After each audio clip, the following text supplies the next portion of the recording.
Uma conhecida antropóloga, Miriam Goldenberg, ela é especialista em pessoas idosas. Aliás, seus melhores amigos, segundo ela, têm mais de 80 anos, 2 deles com 94 anos. Ela estava palestrando quando o mestre Ziraldo, que estava presente, e disse o seguinte, falei, Miriam, você não conhece o que é ser velho porque você ainda não é uma idosa. E só fala sobre velhos quem passa pelos apertos que nós passamos, nós, os velhos. Ela ficou completamente sem graça, mas depois o Ziraldo viu que ele foi indelicado. Foi pedir desculpas e, inclusive, os dois estariam assinando um livro a respeito de pessoas idosas, mas o Ziraldo veio a falecer. Vou dizer isso porque nós estamos vivendo tempos estranhos, né? Tempos em que parece que a humanidade deu uma reviravolta em seus conceitos, né? Ou as pessoas têm mais facilidade para expor aquilo que pensam, e principalmente quando pensam de uma maneira desastrosa, né? Ou incompatível com aquilo que nós aprendemos lá atrás com os nossos pais e os nossos pais com os nossos avós. Se desenvolve nos Estados Unidos a convenção do Partido Democrata, e ontem 2 fatos chamaram a atenção. Primeiro, a receptividade, né, da ex-primeira-dama e senadora Hillary Clinton. Ela recebeu aplausos efusivos, né, de um público até então que tinha um certo nariz torcido por ela, ela que pertence à elite norte-americana. Mas o ponto alto, sem dúvida nenhuma, foi o pronunciamento do presidente Joe Biden, demonstrando uma vitalidade surpreendente. Ele falou com firmeza, descreveu a sua trajetória política e falou da sua honra em servir os Estados Unidos como presidente, cargo que ocupará até o final deste ano. Joe Biden, independente de qualquer circunstância, foi alijado do processo eleitoral por conta da sua idade, por conta de alguns deslizes que são naturais para uma pessoa que tem mais de 80 anos. Não dá para comparar Kamala Harris com Biden. A Câmara, ela tem muito mais energia, mais vitalidade, até em função da própria idade e da sua personalidade também. Até agora, o que mais ela fez nessa campanha foi exibir o seu largo sorriso. Ela sorriu o tempo todo. Aliás, ela seria comparável até com o nosso já saudoso Silvio Santos. Mas é lamentável ver que o mundo caminha para um processo, até agora, não vejo muita saída, não.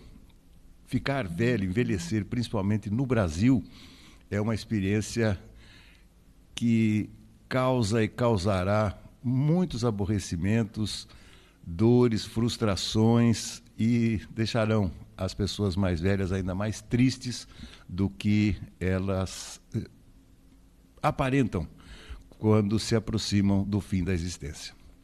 Farol de Limeira está no ar.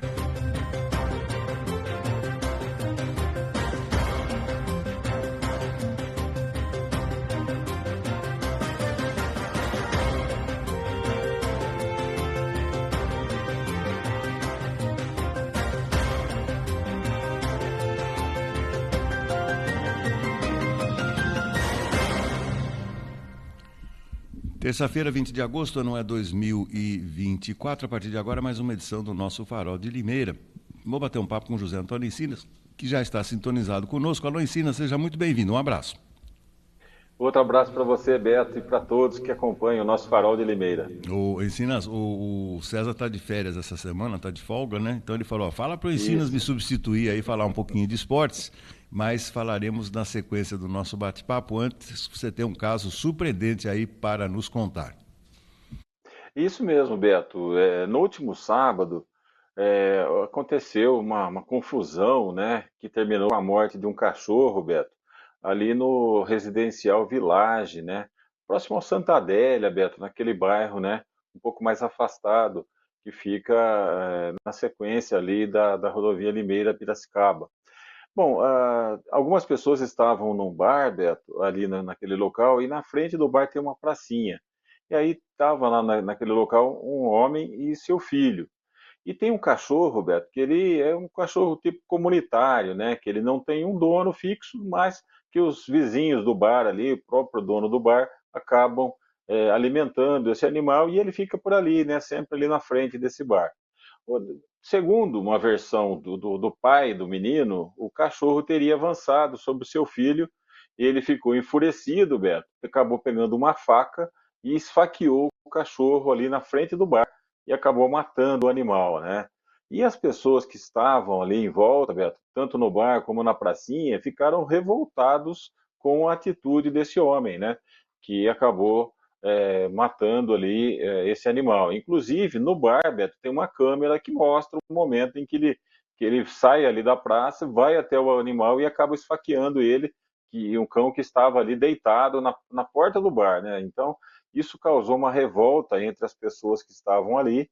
Eles partiram para cima desse homem, muitos queriam agredi-lo, né? E há quem diga que se alguém não tomasse uma providência ali, o afastasse, poderiam até linchar esse homem, tal a revolta que aconteceu.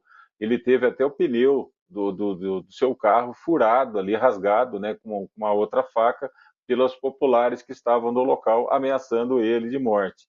Bom, a polícia foi chamada, Beto, todo mundo foi para a delegacia, né? E ontem, segunda-feira, a justiça, de posse das imagens, acabou pedindo a prisão preventiva desse cidadão aí que está preso, né? E hoje, Beto, terça-feira, vai passar por uma audiência de custódia para saber aí se o juiz determina que ele continue preso ou que ele aguarde aí a conclusão do inquérito em liberdade. Então, foi uma confusão, Beto, que poderia até ter causado uma tragédia aí, né? Esse cidadão que acabou matando um cachorro que, segundo ele, teria avançado sobre o seu filho, né? Então é aquele negócio, né, Beto? Uma situação comum aí no final de semana, que as pessoas estão ali na frente de um bar tomando uma cervejinha, poderia ter causado até uma tragédia, né, Beto? Um linchamento desse homem, estava com o seu filho ali pequeno nesse local. Então, essa situação hoje, então, nessa audiência de custódia, mais tarde, a gente vai saber o que vai acontecer, Beto. Bom, aqui não é uma questão de julgamento de valor, né, Zé? Mas é um assunto que eu gostaria de aproveitar para esticar um pouco mais com você pelo seguinte. É, Limeira tem se transformado em cidade de algumas coisas, né? Por exemplo, cidade da farmácia, né? Limeira, cada esquina abre uma farmácia o tempo todo. E Limeira agora está se transformando numa cidade do mundo pet, né? A cada esquina também abre um comércio, né, destinado aos pets, né, aos animais, cães, gatos, etc. E é o seguinte, evidentemente que o que ele fez foi um ato de extrema crueldade contra um animal, no caso aí o cachorro, né? Mas as pessoas que têm pets, eu vejo lá no meu condomínio, muita gente sai para passear com o cachorrinho de manhã, eles têm um cuidado danado, sabe, quando tem carro, já tira o pet ali da rua e tal, já chama para cá, para lá. Mas os animais, quando estão perto de pessoas, quem tem um animal, e principalmente um animal de estimação de médio ou grande porte, ou pequeno porte às vezes, né? Eles têm que entender que esse amor que eles têm, que eles nutrem pelo animal, é exclusivamente de quem gosta.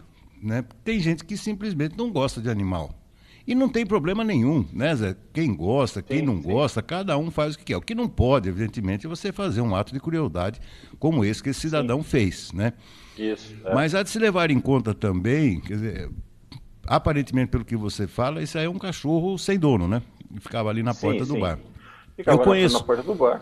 exato. Eu conheço um posto de gasolina aqui em Limeira, de vez em quando eu paro lá na conveniência, e existem dois cães, mas os cães vira-latas, né?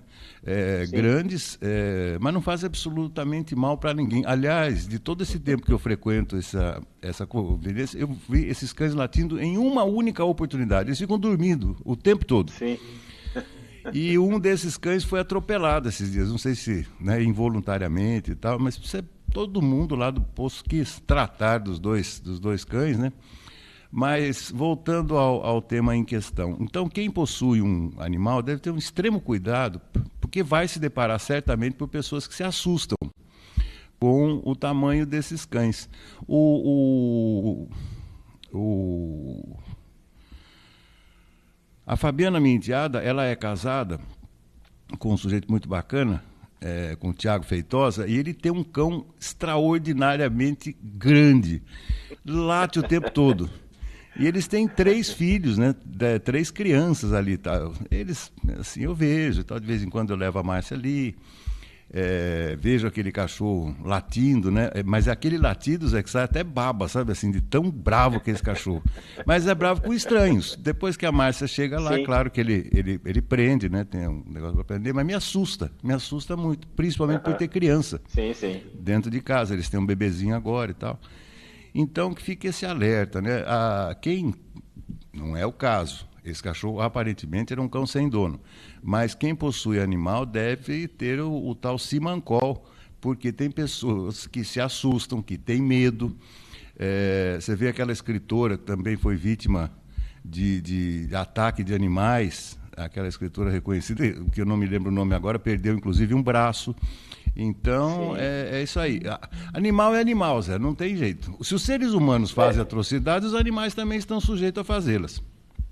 sim, são irracionais, né, Beto? A gente Sim, aprende isso e o ser humano, que é racional, ele sim tem que tomar a precaução por conta do exatamente. seu animal, né, Beto? Se o cara quer passear com o cachorro e ele é um cachorro de porte, né, como um pitbull, Rottweiler, esses cães um pouco mais bravos, violentos, ele deve sair com aquela focinheira, né, Beto, no animal para evitar qualquer acidente, né?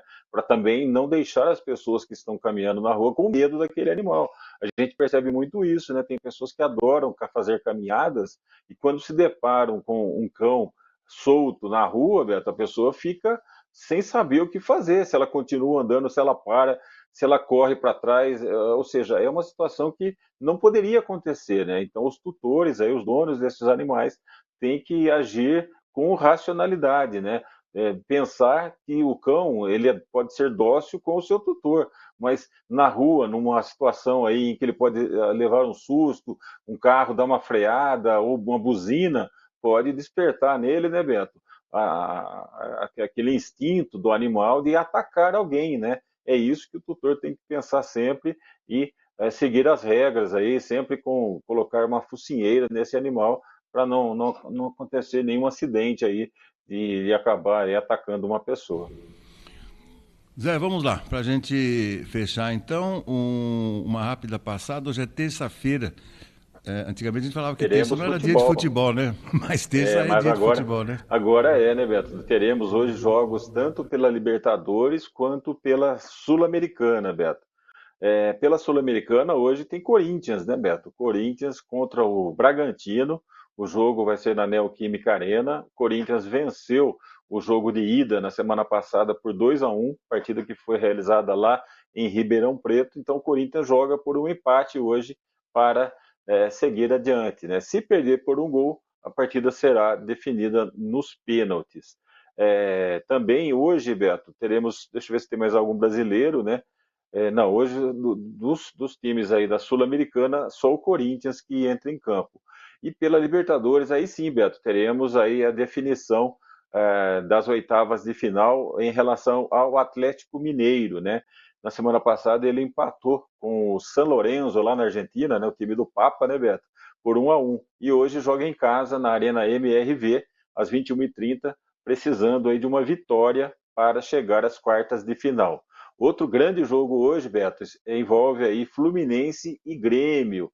Na semana passada, o Grêmio venceu por 2-1 lá no Sul e agora enfrenta então o Fluminense no Maracanã. O Fluminense precisando aí vencer por 2 gols.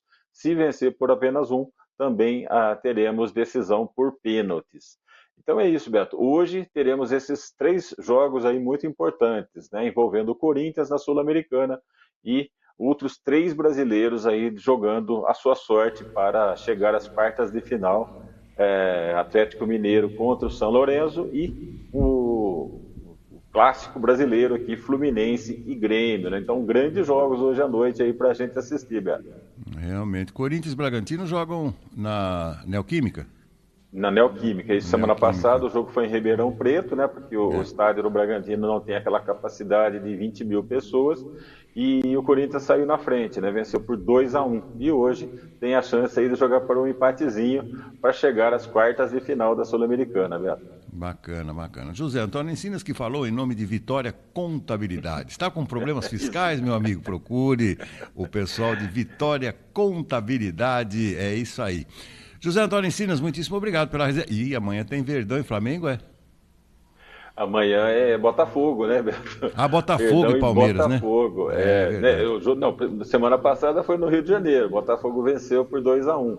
E agora o Palmeiras amanhã recebe o Botafogo, que tem aí, está vivendo uma fase dourada, né, Beto? Goleou o Flamengo aí no fim de semana por 4-1 e agora chega com moral, né? O Palmeiras vai ter que vencer o jogo por 2 gols também, se quiser avançar direto, e se vencer por apenas um jogo para os pênaltis, Beto. Fortes emoções, então. Valeu, amigo. Até amanhã. Um grande abraço. Até amanhã. Tchau, tchau. Esse José Antônio Encinas está de volta aqui ao nosso Farol de Limeira. Antônio Cláudio Bontorim esteve ausente ontem e hoje retorna. Seja muito bem-vindo, Bontorim. Um grande abraço. Um grande abraço, Beto. Obrigado.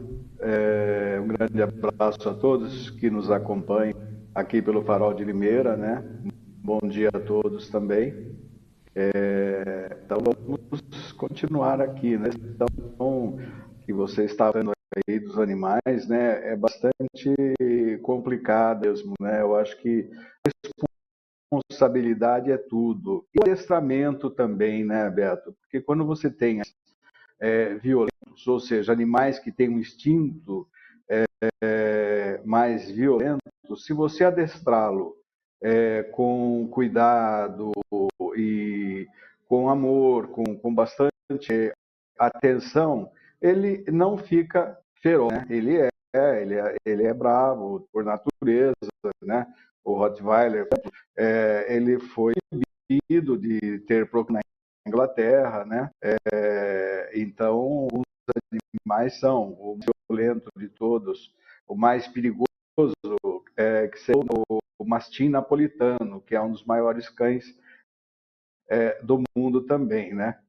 Quem tem Rottweiler ou quem tem Pitbull e gosta de adestrá-lo com um pouco mais de firmeza para que ele seja cão de guarda, quando sai às ruas, obrigatoriamente tem que levá-los na coleira e com focinheira, Beto. Tá certo. Cláudio, tem muita coisa para a gente conversar, mas eu vou te pedir gentilmente para você sair do nosso link e entrar novamente. Está picotando demais a sua conexão. Isso aí acaba prejudicando a audição dos seus comentários, né? Para ver tudo bem, tudo tranquilo, mas eu vou pedir para você entrar de novo no link, aí a gente prossegue, tem mais 2 temas importantes para a gente tratar. Lembrando, daqui a pouquinho a doutora Fernanda Benite virá falar sobre direito previdenciário aqui no nosso programa, e hoje ela falará de um tema importante. Pessoas que estão deixando aqui o nosso país, estão vivendo aposentadoria em outros países, principalmente em Portugal. E o teto da aposentadoria aqui no nosso país, que é de pouco mais de R$7.000, em Portugal corresponde a somente €1.300. Mas o INSS, com base nessa demanda, está dando suporte para esses aposentados lá em Portugal. Vamos ver se já temos contato restabelecido com o Antônio Cláudio Bontorin, que vem falando exatamente, ele abordou esse ponto, né, que o José Encinas trouxe, de uma pessoa que foi presa porque matou um animal que teria avançado sobre o seu filho, né? Crueldade de animais contra animais, a gente sabe que é crime, mas vamos ver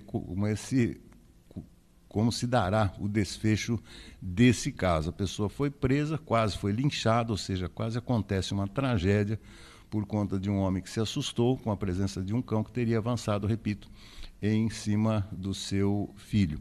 Queria perguntar para o Cláudio também, na sequência do nosso bate-papo, a respeito, né, do Silvio Santos, o Cláudio que não esteve conosco ontem, e exatamente as manifestações continuam. Ontem à noite, inclusive, a Rede Jovem Pan fez um programa especial reunindo pessoas, né, que trabalharam, que conviveram com o Silvio, entre elas o Silvio Brito, né? Quem não se lembra do Silvio Brito? Tá todo mundo louco, oba, né?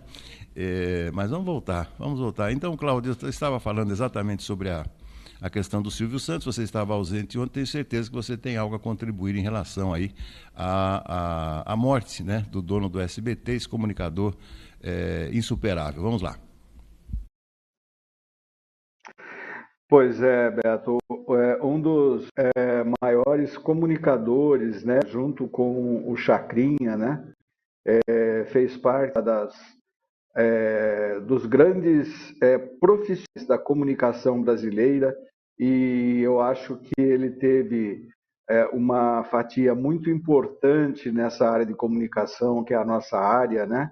Embora ele fosse um pouco que avesso ao jornalismo nessa sua emissora, mas ele sempre fez com competência, porque se ele não tivesse feito, ele não teria chegado onde chegou, né?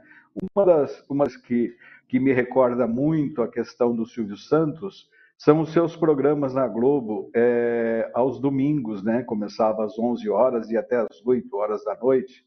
E quando eu fazia jornalismo, lá em 1975, né, no primeiro ano, em 76, no segundo ano, nós fizemos uma visita aos estúdios da Globo, em São Paulo, que era na Marechal Deodoro, embaixo do Minhocão, né? E foi engraçado porque nós fomos conhecer o estúdio em que o Silvio Santos gravava, né? Parecia assim que tinha pessoas na plateia, mas na realidade o auditório tinha 300 cadeiras, né? E o estúdio era todo formado por placas, né? Que eram os cenários de cada uma das atrações, e as mesinhas dos jurados do programa de calouro, todas elas eram feitas de caixas, aquelas caixas antigas que se transportava laranjas de madeira, né? E os banquinhos dos jurados também eram dessa forma. Era o início assim desses grandes programas, e era tudo como se fosse aqueles teatros antigos, né? Você soltava o peso, subia uma placa, descia um cenário muito interessante. Isso realmente me marcou na visita que eu fiz ao estúdio do Silvio Santos na Globo, né? E realmente ele nunca vai deixar de sair da memória dos brasileiros, e inclusive para quem quer conhecer um pouco mais dele, tem um livro de biografia, né, escrito pelo crítico de televisão, o Maurício Sticer, né, que é muito bom. Então vale a pena ler a biografia do Silvio Santos, como dos demais apresentadores. Ele é de uma era em que nós tínhamos aí o Blota Júnior, nós tínhamos o Flávio Cavalcante, né? Nós tínhamos o Edson Bolinha Cury, depois nós tínhamos o Chacrinha. Então ele faz parte aí, o próprio Raul Gil, de uma geração muito importante para a televisão brasileira. Eu acredito até que é de uma geração que conseguiu levar a televisão brasileira onde ela está hoje, Beto. E um ponto que eu estava me lembrando aqui, Cláudio, todos esses grandes comunicadores saíram do rádio, né? Hoje o rádio, claro, tem a sua importância, mas não como teve no passado. E o rádio sempre dependeu muito da voz do comunicador, né, Cláudio? Hoje em dia eu escuto o rádio com muita frequência, né? E que você menos presta atenção é na voz, né, dos apresentadores e dos locutores. Tem locutores de todo jeito, né? Inclusive tem uma âncora que de vez em quando apresenta programas lá na rede CBN. O nome dela, se não me engano, é Bárbara Falcão. É a única lá que eu vejo que tem um vozeirão, assim, sabe? Um vozeirão de rádio mesmo, né? E esses comunicadores que você citou tinham em comum a voz, né? A voz era o cartão de visita deles, né? Exatamente, Beto. Então, para quem assistiu esses programas, né, assistiu a apresentação dos festivais da Record com o Blota Júnior, os programas do Flávio Cavalcante, né, do Bolinha, do próprio Raul Gil, né, era a voz que mostrava, né, essa importância, né, que dava essa importância. É como você, por exemplo, falar de um Hélio Ribeiro, né, que foi uma das vozes mais importantes da rádio brasileira pela Rádio Bandeirantes, com seu programa A Hora da Verdade, né? E era realmente fabuloso. Essa questão da locução realmente era muito importante. Hoje nós temos locutores que são grandes profissionais, jornalistas, né? Mas não temos mais aqueles vozeirões. Eu acho que dá para citar um ou dois aí que ainda tem uma voz realmente de locutor de rádio, como o Milton Jung, por exemplo, é um deles, né? E então realmente faz falta essa questão, né? A impostação da voz, né? É muito raro você ver alguém surgindo com o auxílio da voz, né? Hoje é tudo diferente, né? Mas quem curtiu muito rádio na final da década de 60, né? De 69, na década de 70, 80, realmente se encantava com o vozeirão dos locutores, né? Eram todos espetaculares, né? Que a gente tem que lembrar que realmente tínhamos profissionais de altíssima qualidade. E, vamos dizer assim, para quem gosta de ouvir futebol pelo rádio, como eu e você, nós temos saudades de muitos deles, né, Beto? Sem dúvida nenhuma. Nossa, como era gostoso, né? A vibração, a colocação das palavras, né? O imaginário. Eu acho que hoje rádios, que eu me lembre, Cláudio, acho que sobrou assim de vozeirão, e ele fala muito bem, é o Zaiman, né? Que atualmente está na rede Bandeirantes, né? De rádio. Ele tem um vozeirão também, a lá antiga, né? Exatamente, Beto, exatamente. Os outros todos já faleceram, né?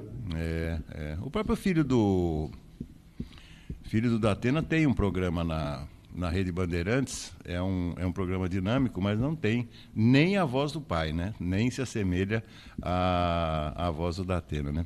Cláudio, rapidamente, eu sei que a gente poderia refletir muito mais sobre o editorial de hoje, que fala sobre o etarismo, que fala principalmente sobre o discurso do Joe Biden, né? E ele estava visivelmente emocionado. O Cláudio, existem situações na vida, só para a gente não se alongar muito, mas eu vou dar um gancho para você comentar. Deu a impressão que o Biden tirou um fardo de 1,5 toneladas das costas, né? Quer dizer, claro que ele queria ser candidato à reeleição, ele deve ter brigado com ele mesmo em relação à saúde, né? A questão da permanência, mas ontem ele estava com muita vitalidade, apesar de estar triste. Mas acho que foi um fardo que ele tirou, viu, Cláudio? Na minha opinião, foi isso.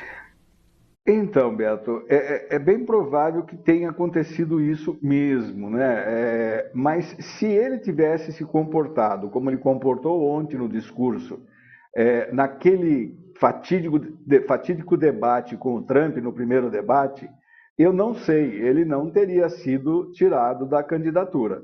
A questão foi aquele debate, ele estava, de fato, com um problema de saúde, né?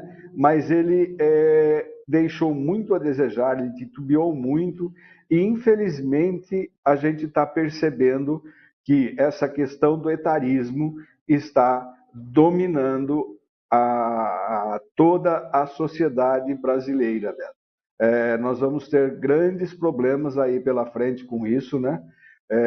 porque nós estamos vendo isso acontecer não só lá, como aqui no Brasil também, né? E, infelizmente, essa é uma realidade, né? Nós vamos ter que conviver com isso, né?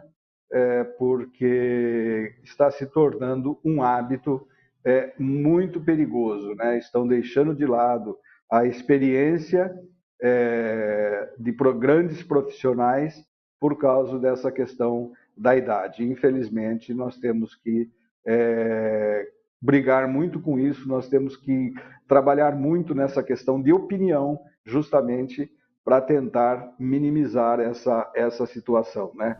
Está virando um preconceito inaceitável. O Cláudio, especialmente porque as pessoas estão vivendo mais, né? Felizmente as pessoas estão vivendo mais e vivendo mais com qualidade de vida.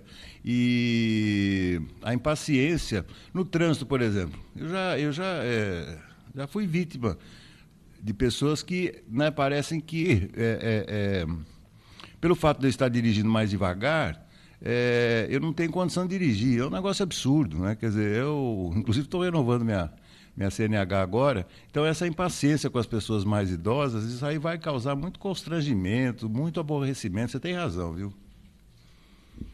Não, com certeza, Beto. Essa é uma situação que nós vamos ter que enfrentar daqui para frente.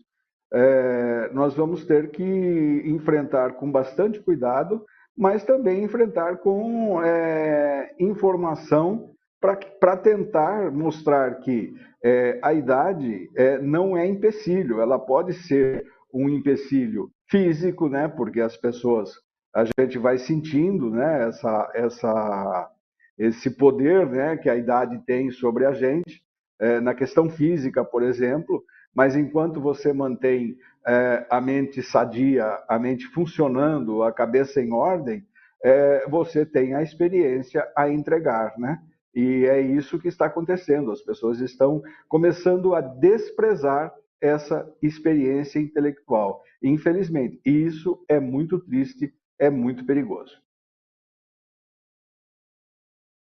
Tá certo, tá certo. Bom, vamos lá, para a gente fechar então, rapidamente também, que vidão do presidente Barroso, né? Reuniu os presidentes para um almoço de confraternização do Poder Judiciário. Que ponto nós estamos chegando, hein, Cláudio? Muita saúde, né, para eles, muita lagosta, muito vinho de qualidade, muito uísque importado, né? Que saúde eles têm, né? Que vida eles têm realmente. Como diria um antigo locutor, é uma vida nababesca, né? É isso aí. E a gente paga a conta, principalmente quando faz a declaração de imposto de renda. Esse que é o problema. Tá bom, meu amigo. Exatamente. Exatamente. Muitíssimo obrigado, mais uma vez bem-vindo. Amanhã tem mais. Um grande abraço e até lá. Um grande abraço a todos, um grande abraço a você. Até amanhã e uma ótima terça-feira. Valeu. Seguimos com o nosso Farol de Limeira. Daqui a instantes a doutora Fernanda Miniti estará com a gente, como eu já falei, hoje sobre uma curiosidade, né? Um tema mais leve, falando de ações que o INSS está tomando para dar suporte a brasileiros que decidem viver a sua aposentadoria num outro lugar, né? Aliás, é impressionante, né? Como as pessoas têm uma visão cada vez pior do Brasil, né? Meu filho, como eu já falei várias vezes, está na Austrália, vai voltar, se Deus quiser, no comecinho do ano. E quando eu comento com alguns amigos, eles falam assim, poxa, fala para ele ficar lá mais um pouco, vai vir aqui fazer o quê, né? Ainda nesse domingo, estava lá, deu uma passada com a Márcia, demos uma passeada lá na promoção Vem Pro Largo, bater um papo lá com meus ex-companheiros do Rotary Clube de Limeira Sul. E aí um deles me falou, fala para ele ficar um pouquinho mais. Eu falei, mas agora ele quer, né, começar a vidinha dele, deixa ele voltar. Mas que visão que se tem do país, visão cada vez mais negativa, independente do governo, né? Isso aí não tem nada a ver com política, é com a política geral. Vamos receber agora a doutora Fernanda Miniti, que já está se preparando para bater um papo conosco. Doutora Fernanda, como eu falei aqui, hoje um tema mais leve, um tema até certo ponto curioso, para a gente sair de temas mais pesados. Mais uma vez, seja muito bem-vinda aqui ao nosso Farol. Obrigada, bom dia, Roberto, bom dia a todos os ouvintes do programa. Sempre um prazer estar aqui conversando sobre o INSS e temas relacionados a eles. Eu vou até fazer a introdução da matéria dizendo o seguinte: a matéria foi publicada na Folha de São Paulo e diz o seguinte, que Portugal tem se tornado o lar de uma crescente comunidade de aposentados e pensionistas brasileiros. Com quase 7 mil beneficiários do INSS vivendo no país, o Brasil enviou para o país europeu, apenas no primeiro semestre desse ano, algo em torno de 14,2 milhões de euros, o que corresponde a aproximadamente 85 milhões de reais. E aí tem algumas curiosidades, né, doutora? Por exemplo, o INSS está facilitando a vida desses aposentados, inclusive disponibilizando serviços online, por exemplo, para prova de vida, essas coisas todas, né? Como é que a senhora viu essas medidas aí de suporte para os brasileiros que estão decidindo passar a aposentadoria longe do Brasil? Todas essas medidas que facilitam a vida do cidadão, elas são sempre bem-vindas. Isso ela envolve um acordo internacional entre países. Então, tem países com que o Brasil tem um acordo internacional e tem países que não há acordo internacional. Nesses em que há o acordo, o que se acontece? Os dois países, eles arcam com uma proporcionalidade no custo dessa aposentadoria. Lembrando aqui que o que a gente está falando, nesse exemplo de Portugal, é que se usam contribuições do Brasil e de Portugal. Então, essa pessoa, o segurado, que no exemplo da matéria, agora ele está residindo em Portugal, mas ele trabalhou, ou ele pagou, ou continua pagando para o INSS, para a Previdência. Então, nós estamos falando das duas previdências, Previdência de Portugal e a Previdência do Brasil. Quando isso acontece, se pode levar o tempo daqui do Brasil para Portugal ou ao contrário. E aí, os países compensam entre si os valores financeiros para custear essa aposentadoria. Mas aí, claro que a pessoa vai se aposentar com a regra do país. Então, se ela for se aposentar, levar o tempo para Portugal, ela vai precisar se enquadrar nas regras de aposentadorias regidas pela lei do país em que ela vai se aposentar.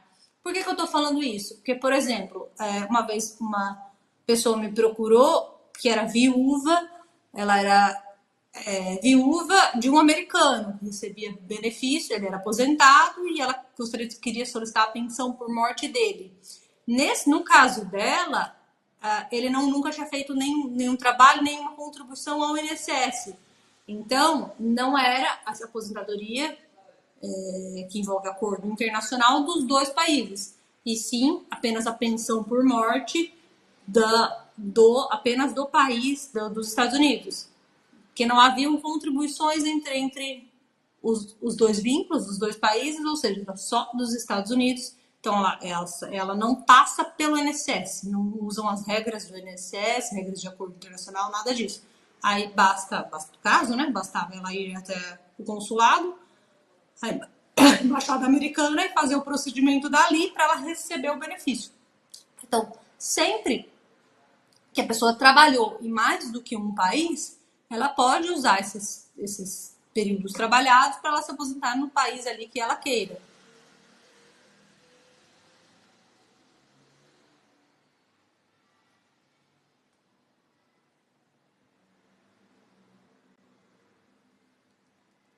Alô? Tá certo. Então, a senhora fala muito bem dessa questão de tem que ter um convênio, então, entre os países, né? Agora, como eu estou tratando desse assunto mais do lado da curiosidade, o teto da aposentadoria aqui é pouco mais de 7 mil reais, mas esses aposentados que ganham o teto, supondo que ganhem o teto, eles ganham lá 1.300 euros. Será que dá para viver com 1.300 euros lá em Portugal, doutora Fernanda? Boa pergunta, isso. Claro que os custos de vida são diferentes de todos os países, mas eles receberem em euro, o custo deles também é em euro, né? É a mesma coisa que aquela pergunta do que a pessoa que recebe em dólar, que se converte para o Brasil, a gente acha que é um valor muito exorbitante, mas a pessoa recebe em dólar, então aquele valor, na verdade, não é tão exagerado para o país que a pessoa se encontra.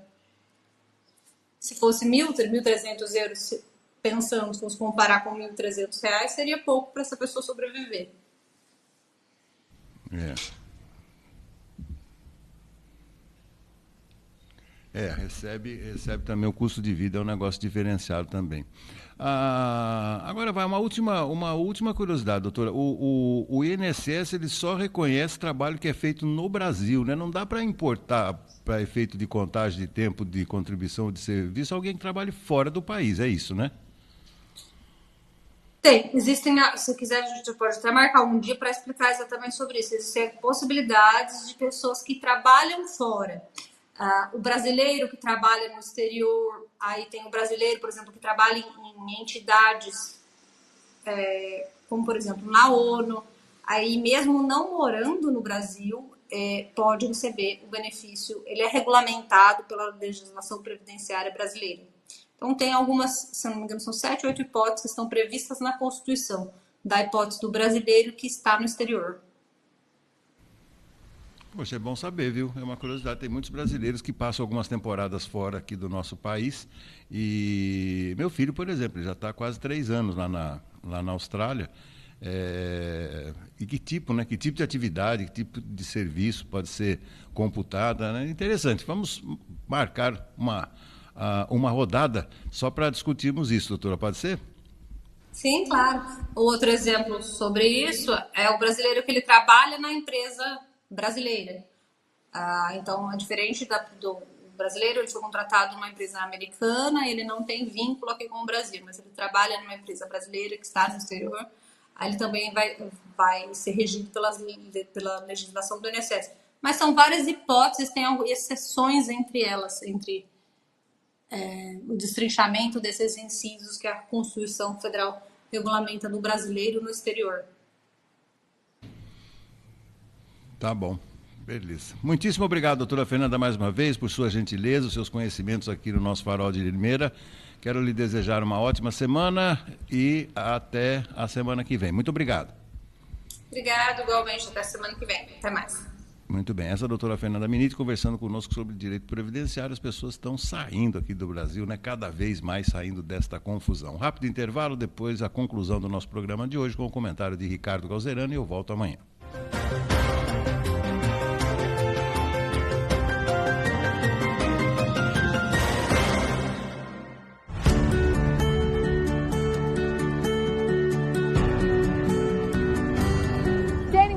Na área mais valorizada de Limeira, esse é o Cidade Universitária 2.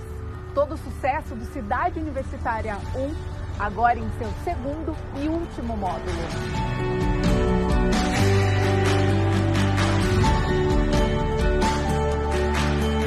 São lojas comerciais e residenciais a partir de 250 metros quadrados, com infraestrutura completa e ao lado da Unicamp. Esta é a hora perfeita para investir. As obras já estão em fase final. E para ficar ainda melhor, este é um loteamento com a qualidade Grupo Ingep. Investimento garantido, sem preocupação e com pagamento facilitado. Em até 180 vezes, sem burocracia. Visite o nosso plantão de vendas que fica próximo à rotatória da Limeira Cordeirópolis e garanta o melhor negócio.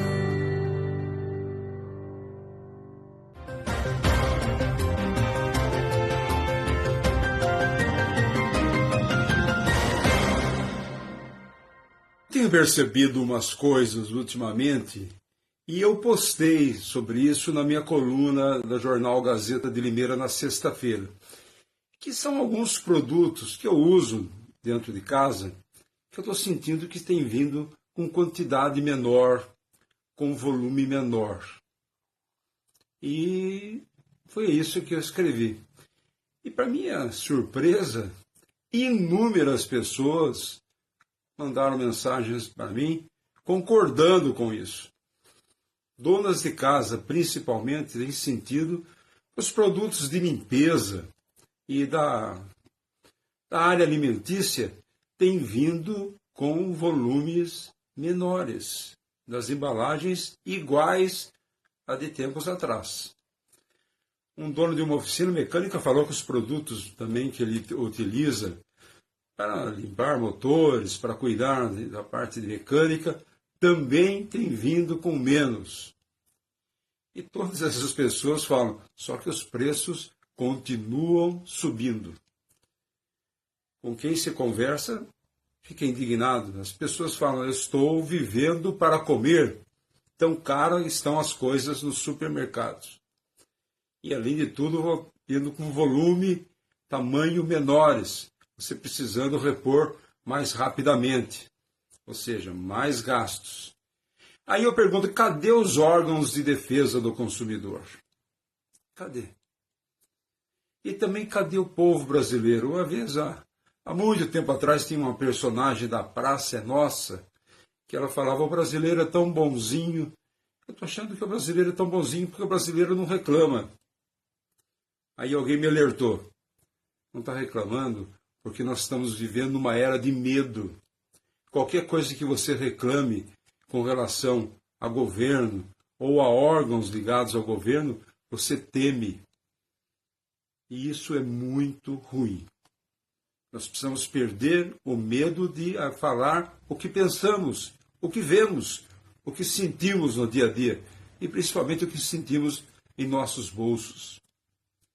E aí vem o IBGE, que era uma entidade apolítica e que de grande respeitabilidade, não mede esses aumentos absurdos, semanais em supermercados, e o índice de inflação continua ali.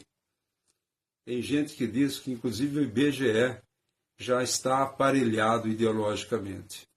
Não sei se é verdade, mas dá para desconfiar. Observe você também os produtos que você usa no dia a dia, como você, para perceber que você vai estar tendo que repô-lo mais rapidamente no seu armário, porque eles têm vindo com quantidade e volume menor.